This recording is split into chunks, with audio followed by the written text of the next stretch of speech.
Callum, congratulations, still world champion. A hard, gruelling fight, harder than you thought? Yeah, definitely. Listen, I didn't underestimate John in training. I knew he was a tough fighter. I knew it was going to be that type of fight. He was going to get really close and stop me from doing what I'm good at. It wasn't the best performance, but I thought I won most of the early round. I thought I only lost one or maybe two out the first 8, and then he worked hard to give him his due towards the end, but it wasn't the best performance from myself. But I think I was due a bad one, and first time getting a cut in a fight, so it's little boxes ticked moving forward, and I'll be a better fighter because of it. Yeah, that's the first thing I've noticed being up close to you. It's 2 or 3 nasty cuts on the inside of your eyelid there.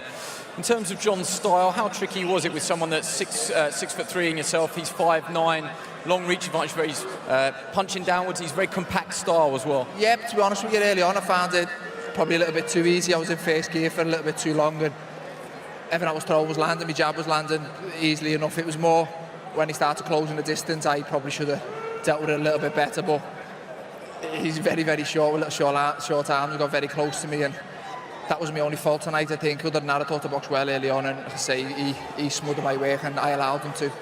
Is there any disappointment that a statement performance here, a stoppage performance, may well have pushed one of those super fights closer? Instead, it's a points win where you say you perhaps didn't box as well as you could have. Yeah, listen, there always is. I'm a perfectionist. I always want to do the best as possible, and even in my best performance, I'm never satisfied. I always criticise myself, and I always want more and want better. And you never know, a below par performance might encourage the better fighters to fight me now. They may see I'm probably not as good as they thought I was, but listen, I know how good I am, I know how good I can be. That was nowhere near the best of me tonight, and better the opponent, I will raise my game. Never heard you scream and shout for opponents, but this is your opportunity and your platform. We're going to talk to Eddie Hearn about what you want to do next, but one of those things that keeps getting mentioned is Anfield in the summer. Is that your #1 priority, and if so, who against? Yeah, listen, if it's possible, I'm not going to say no to it. I do want that, and I want the best names in the division. I'm not disrespecting John Ryder, but this isn't a fight. There's no fear tonight. I didn't believe John Ryder was good enough to beat me. There's fights who I believe are good enough to beat me if I don't perform, and that's what always brings out the best performance in me, and that's what I want now. I want the big names. It's up to this man to hopefully deliver them for me. Is that Canelo? Is that Billy Joe Saunders? Or is that a big money fight up at light heavyweight? Either, any of them. I just want a big name where if I turn up like tonight, I'll lose, and that fear brings out a better performance in myself, and I feel I need that. Congratulations, Eddie. I will come to you eventually, but if I could just grab John Ryder.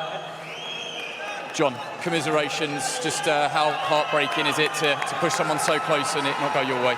You know what, I've gone in against the world #1 there. I feel I pushed him all the way. I feel like I just edged it.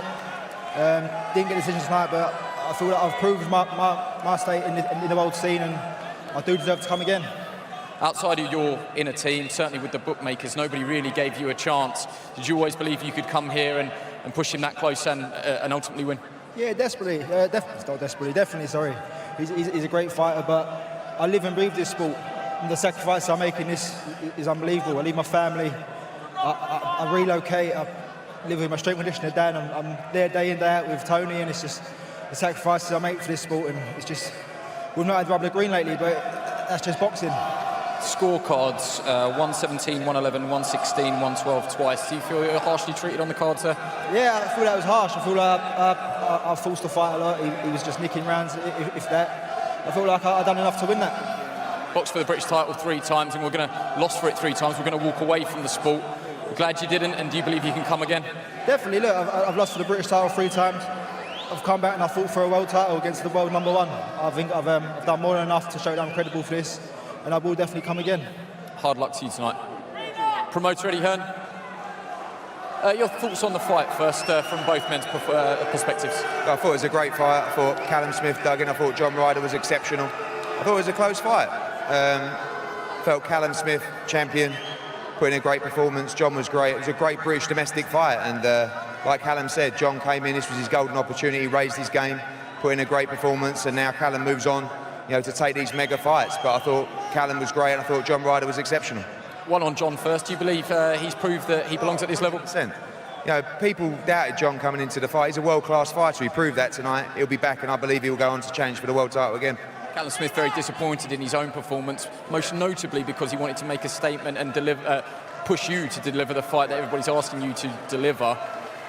What can you go away and do now? Everyone's pushing you for a Canelo, a Billy Joe Saunders and an Anfield fight ultimately in the summer. Well, sometimes when you don't put in a blistering performance, it's a lot easier to make fights. You know, we saw, even with Billy Joe Saunders recently, you know, got a great knockout victory, didn't look great, and all of a sudden the phone starts ringing.